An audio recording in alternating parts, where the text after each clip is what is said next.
बुलढाण्याच्या मेहकरमधल्या माळीपेठमध्ये 2 गटात वाद झाला।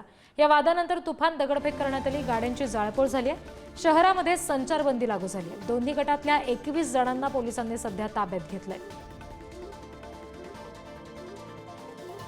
आणखी तपशील घेऊया प्रतिनिधी संदीप वानखेडे यांच्याकडून। संदीप, काय नेमकं कारण होतं या 2 गटातल्या वादाचं आणि सध्या शहरात काय परिस्थिती? रिद्धी, आपण जर पाहिलं तर संपूर्ण राजकीय परिस्थिती या घटनेला आहे।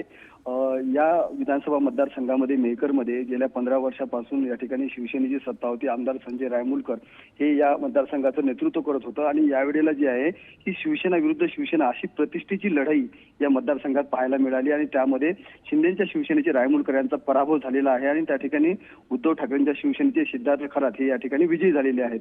आणि त्याच रात्रीपासून या ठिकाणी दोन्ही शिवसेनेच्या कार्यकर्त्यांमध्ये आपल्याला वाद झालेला पाहायला मिळाला आणि याचं रूपांतर जे आहे काल रात्री मोठ्या 2 गटात वाद झाला, ज्यामध्ये माळीपेठ हा जो परिसर आहे या परिसरामध्ये 2 गटामध्ये वाद झाल्यानंतर अनेक गाड्यांची जाळपोळ करण्यात आली, मोठ्या प्रमाणावर दगडफेक देखील करण्यात आली।